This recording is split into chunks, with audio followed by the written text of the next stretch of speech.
They say the world doesn't end with a bang. It ends with a whisper. Mine started with a smell. Burnt oil. That's what tipped me off.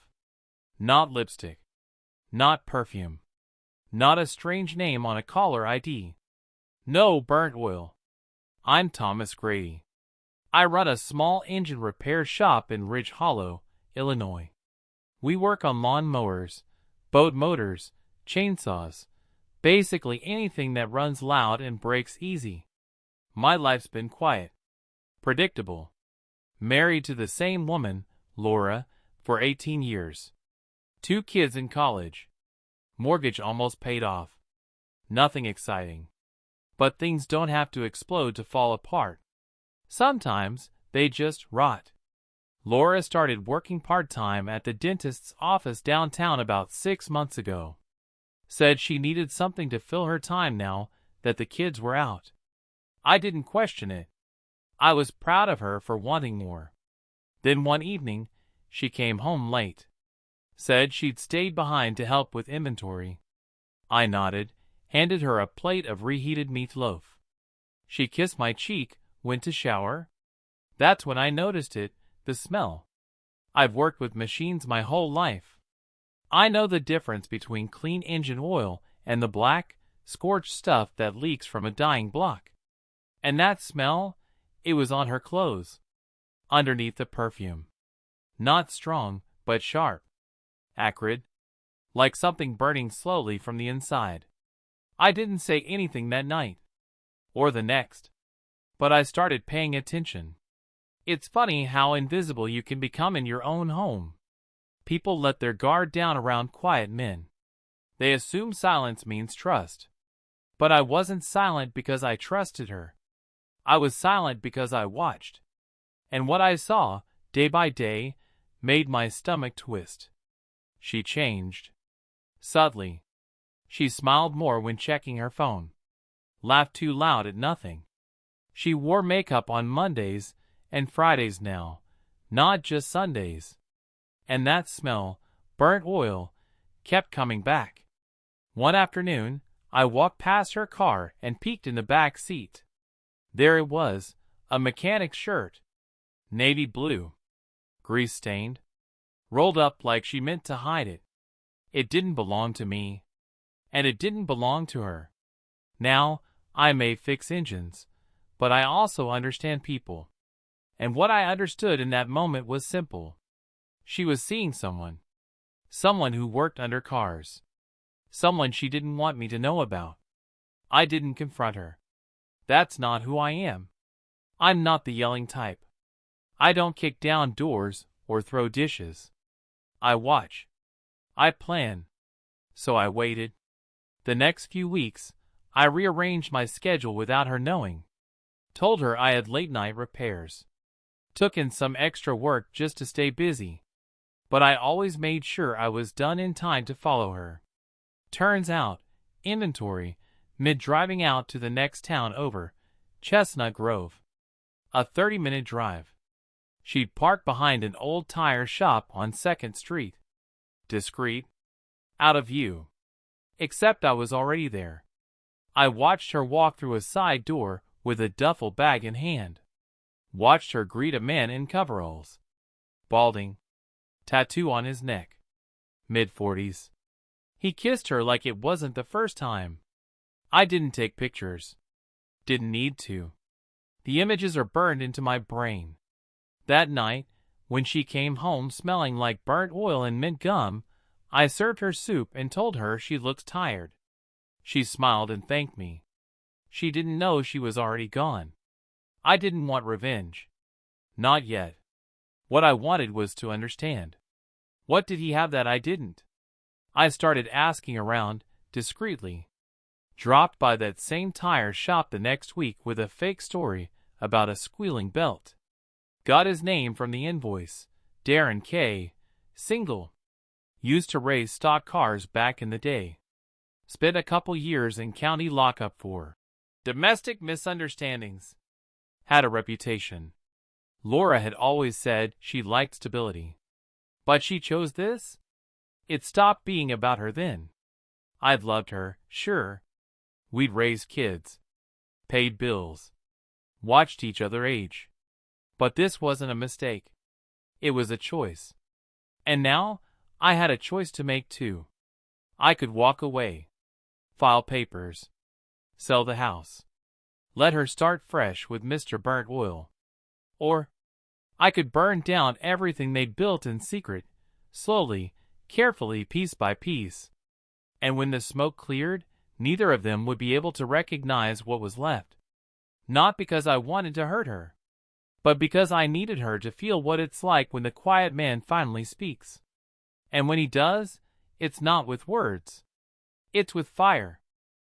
There's a certain discipline that comes from years of fixing broken things. You learn to move with patience, with intention. A stripped bolt, a misaligned piston, one mistake can ruin the whole machine. Same applies to revenge. You don't lash out. You tighten the screws. That's what I started doing. After confirming what I already knew, that my wife was meeting Darren on a regular basis, I began mapping their habits. Every Tuesday and Thursday evening, she'd leave for paperwork after work. Sometimes Saturdays, too, under the excuse of visiting her sister in Oak Ridge. I checked her texts once while she showered. Her phone was unlocked. A single thread under a name. Deborah. Deborah didn't send messages like, "You make me feel alive," or, "Wish I could wake up in your arms." She wasn't talking to her sister. She was talking to him. So I copied everything. I didn't confront her. I didn't even act differently. Just memorized every detail. Saved every message to a drive. Like collecting kindling before lighting the match. Then came the first move. It started at Darren's garage. I knew where his security cameras were, watched him angle them while I waited during that fake belt inspection. 2 on the front entrance. 1 inside, aimed at the register. None on the back. I came at night. Quiet. Gloves. Hat. No plates on the truck. I didn't need to break in. Just needed to leave something behind. An empty beer can. In the alley, right by the back entrance. Just enough to get the landlord wondering. Couple of graffiti marks with spray paint I'd used before, tagged to look like high school punks. Called in a tip from a payphone near the interstate. Underage parties happening behind the tire shop. The cops showed up the next weekend. Nothing serious. Just a warning. But it got Darren's attention. Next week, I did it again. This time, a trash bag of tools left by the dumpster. He started locking up earlier after that. Looking over his shoulder. Didn't seem so confident anymore. Good. Let the pressure start to build. Meanwhile, I turned to Laura. Not directly. She was still playing house with me. Making dinners. Folding laundry. Smiling across the table. She thought she was fooling me. So I gave her what she wanted, peace. While I took everything else away. I started withdrawing money from our joint account. Little by little. Cash. Safe in my shop office, behind a panel no one but me knew about. I checked her emails. Quietly. She'd used the same password for years, our son's birthday. There I found messages to a rental agent in Chestnut Grove. She wasn't just sneaking around. She was planning an exit. She'd found a small apartment. Said she wanted independence. Claimed she wasn't sure how to tell her husband yet. She'd already put a deposit down. That was when the warmth in my chest died for good. She didn't just betray me. She was replacing me. I started taking notes. Who she called. When she showered. What time she left for work. Her shortcuts. Her routines. I built a timeline in a notepad I kept in the shop storage closet. Titled it, Her Schedule. Each entry had a purpose. Not for confrontation. For coordination. Then, I did something that changed everything. I visited Darren's shop again. Not at night this time, during business hours. Told him my generator had gone out at the house, and I needed someone to come out and look at it. I made up a complex problem only a fool would attempt to fix alone. He took the bait. We arranged for a weekend job. I offered cash. Said my wife would be out of town. Won't be no problem, he said, wiping his hands with a dirty rag. I'll swing by Saturday. Noon. He didn't recognize me. Not really. He saw another dumb customer with engine trouble. But he'd be walking straight into my world. Into the walls I built. That Friday night, Laura left, just like she always did. Said she was heading to her sister's. I told her to drive safe. Kissed her cheek. She kissed mine too. I waited until her car disappeared down the road. Then I went to the garage. Took out the things I'd set aside weeks earlier. A used spark plug wire. A jug of transmission fluid. A pry bar. And a GoPro. It was time to show Darren what a real mechanic could build. The trap was simple. On Saturday, just before noon, I parked Laura's car out of sight, hidden behind the shed. Made it look like no one was home. When Darren pulled up in his rusted red truck, I waved from the porch. Back's open, I shouted. He went around like I asked, walked into the garage, and stepped over the threshold I'd rigged with oil-soaked cardboard. He slipped, fell hard. I was already behind him with the pry bar. I didn't hit him. Not yet. He groaned, looked up, confused.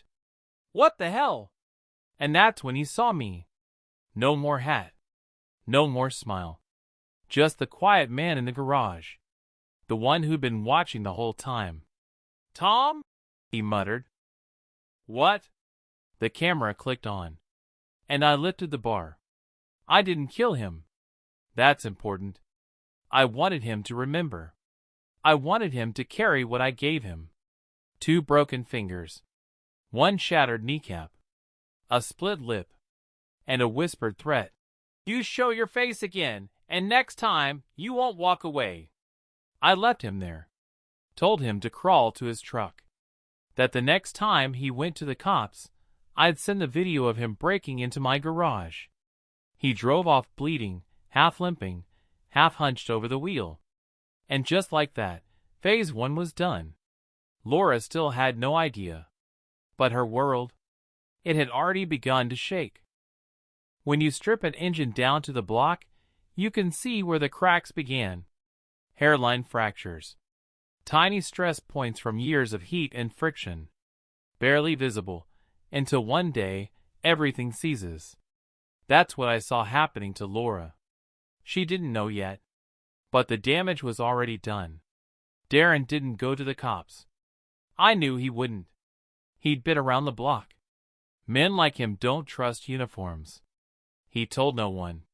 Didn't even get medical attention from what I could tell. Just vanished. Quit the garage a week later. Moved out of his trailer. Didn't leave a trace. Good. But Laura noticed. She tried calling him. Multiple times. I watched her stand in the kitchen with her phone tight in her hand, listening to it ring and ring. No answer. She didn't ask me if I'd seen him. She knew better. But I could tell from the way her hand shook when she folded laundry. From how she locked her phone screen the second I walked into a room. Whatever fantasy she had, of sneaking away into a new life with her grease-covered lover, was falling apart fast. Now it was just her. And me. Exactly the way it started. She stopped going to work as much. Took mental health days. Slept in. Didn't do her hair. I kept everything steady. Made her breakfast. Let her cry in the shower when she thought I couldn't hear. And all the while, I was still planning. Still building. Because this wasn't about punishing her. It was about erasing her old world entirely, and making her watch while it crumbled. She'd put a deposit on that apartment, remember? I called the landlord posing as her husband. Said we were reconciling. that she wasn't moving anymore. He told me he'd already canceled the listing after she stopped responding. Apparently, she ghosted him too. Didn't even ask for her money back. She wasn't preparing for a new chapter anymore. She was frozen. That's when I made my next move. Late one night, I went into her closet and pulled out the shoebox where she kept keepsakes. Letters, old photos, ticket stubs. There was a letter addressed to herself, dated 2 months ago. In it, she wrote about choosing freedom, said she felt trapped in a kind but stagnant marriage, said she had to chase what made her feel alive. There it was again, that word, alive. Amazing how quickly a person decides you're the problem when someone else is whispering what they want to hear. I scanned the letter, saved a copy. Then I tore the original in half, dropped the pieces in the garbage disposal, and ground it into pulp. She didn't deserve keepsakes. She deserved silence. One morning, I made her coffee and told her I'd be out of town for a few days, supplier run. Her face lit up for half a second. Hope. The kind of hope you only feel when you think the person you're betraying might finally be leaving you behind. I saw it. I stored it. And then I killed it. I didn't leave town. I parked a few streets over in my truck, waited until she left the house, and followed her. She didn't go to work. She didn't go shopping. She went back to the tire shop. It was boarded up now. Empty. Vacant. She sat in her car for nearly 20 minutes, just staring at the place. Like if she wished hard enough, he might walk back out the side door. He never did. I watched her cry behind the wheel, her hands over her mouth, like the grief was trying to crawl out of her throat. Then she drove home. Alone. Again. A few nights later, she brought up something at dinner. "You ever think about taking a vacation?" she asked. I didn't look up from my plate. "What for?" She hesitated. "Just to start over. Somewhere. I don't know." I finally looked at her, and I said, "Funny thing about engines, Laura. They don't start over. You can't reset them. You just rebuild or toss them for scrap." She stared at me, fork halfway to her mouth. But she didn't say a word, because she heard it.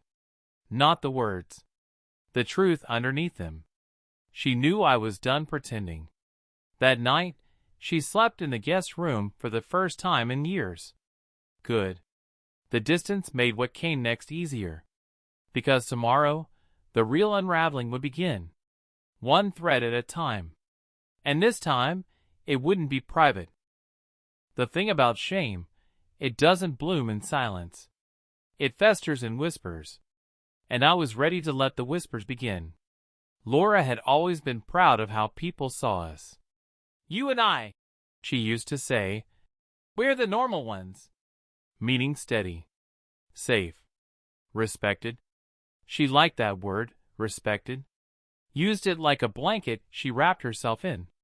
I was about to rip it off. I started small. An anonymous email to the church board.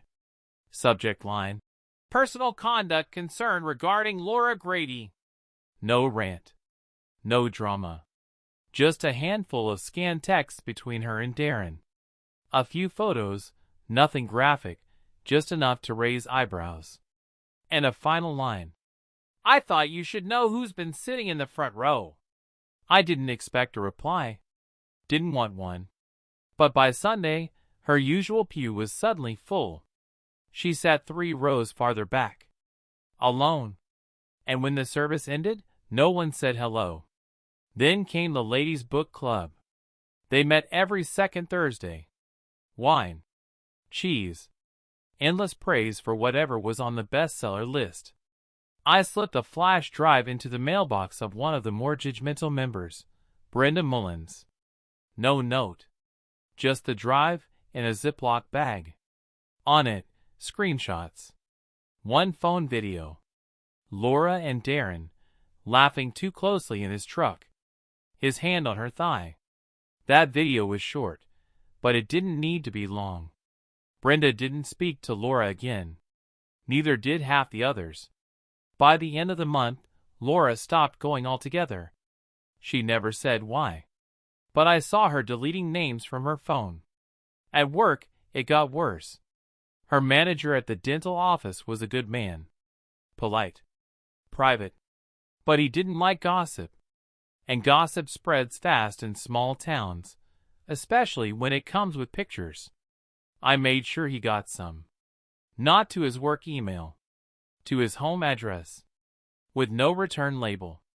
Just one line on a typed note. Your patients deserve better. A week later, Laura was offered unpaid leave to sort out personal matters. She accepted. She came home early that day and cried in the hallway, thinking I couldn't hear. I could. I just didn't care. The walls around her were closing in. And I stood at the center of the house, untouched. She still hadn't confronted me. Not really. I think she was afraid. Not of violence. I'd never raised a hand to her in our 18 years. But of the truth. That I'd known all along. That I'd watched her lie with a straight face and just smiled back. That I was behind everything. The next move was personal. Not to humiliate her. To make her understand. I printed out a single page of her texts with Darren. Highlighted 2 lines. He's harmless. Tom doesn't even notice when I come home late. If he ever found out, I think he'd just sigh. I left it on the kitchen table. No note. No explanation. When she found it, she didn't yell. She sat at the table for over an hour. Didn't move. Didn't cry. Just stared at those words, her words, until the sun started to set. Then she took it with her into the trash and burned it in the fire pit out back.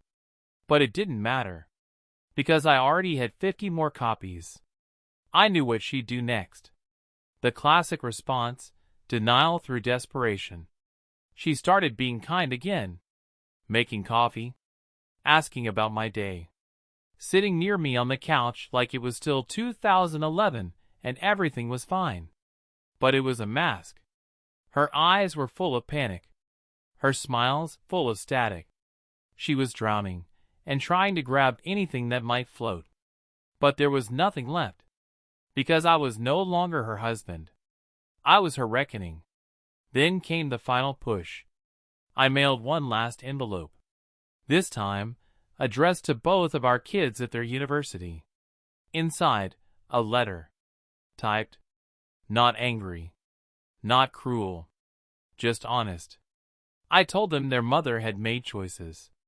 I didn't give details, just enough to explain why things might be different when they came home for the holidays. Attached was a single photo of Laura and Darren together. Not kissing. Just close enough to say everything words couldn't. I didn't sign it. Didn't need to. They'd recognize my tone. They'd hear the truth between every line.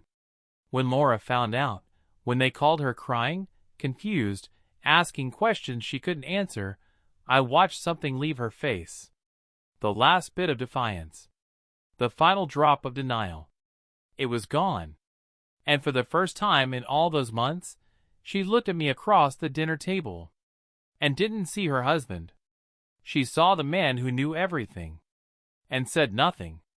Until it was far too late. By now, there was no denying it. Laura's world had collapsed in on itself. She didn't say it out loud, but I could see it in how she moved. How she avoided her own reflection. How she no longer picked up the phone when it rang. She'd gone from careful to careless. From secretive to shattered. And the best part? I hadn't laid a single hand on her. All I'd done was show the world who she really was, and let the world respond. But I wasn't done. Because Laura had one thing left. One final illusion she hadn't lost yet. Me. She still lived in the same house. Ate at the same table. Slept, if she slept, in the room down the hall. She still clung to the idea that maybe, somehow, we could survive this. That I might just move on. That forgiveness was on the table. But what she didn't understand was that I had moved on. I just hadn't left. Because I wanted her to know something most people never get the privilege of understanding. That sometimes the quiet man is the one with the darkest map. I decided it was time for the truth. Not hers. Mine. So I wrote her a letter. Left it on her pillow. No return address, no signature, no need. She'd know who it came from. Inside were exactly 4 paragraphs. You always thought I was asleep. That I didn't notice the perfume that wasn't mine. The text from Deborah. The changes in your schedule. But I saw everything. And I waited, not because I was weak. Because I wanted to see how far you'd fall when no one caught you. You didn't just cheat on me. You erased me. Replaced me. Thought of me as background noise to your little adventure. But you forgot something. I'm the one who built this life. This house. These walls. You only decorated it. I didn't ruin you. I simply revealed you. To your friends. Your boss. Your family. Our children. You held the match, Laura. I just pointed at the gasoline you spilled. There's no version of this where you come back from it. But I'm still here. Still living. Still waking up in the same house you tried to escape. I don't need to yell or scream or beg for justice. Because I already got it. You just don't recognize the sound it makes. I left the house after that. Went for a long drive. Didn't go anywhere in particular. Just pointed the truck toward the horizon and kept the tires moving. When I came back, the bedroom light was on. But Laura was gone. No note. No call. Just absence. She left her phone on the counter. Wallet, too. Like she couldn't carry anything with her that reminded her of who she used to be. She didn't go to her sister's. I checked. Didn't go to a friend's. She didn't have any left. My guess? She just drove. Like I did? Except she wasn't chasing peace. She was running from a man she never thought capable of fire. I sat at the kitchen table that night, staring at the same wood grain I'd sanded and stained with my own hands 20 years earlier. And I felt nothing. Not sadness. Not triumph. Just stillness. It was done. No lawyers. No screaming matches. No scandal on the news. Just the slow, quiet disassembly of a life built on lies. Like pulling bolts out of a rusted engine, one by one, until it finally collapsed under its own weight. And the best part? She did it to herself. They always say revenge doesn't heal. Maybe they're right. But some wounds aren't meant to heal. Some just need to be seen. And now, hers were. By everyone.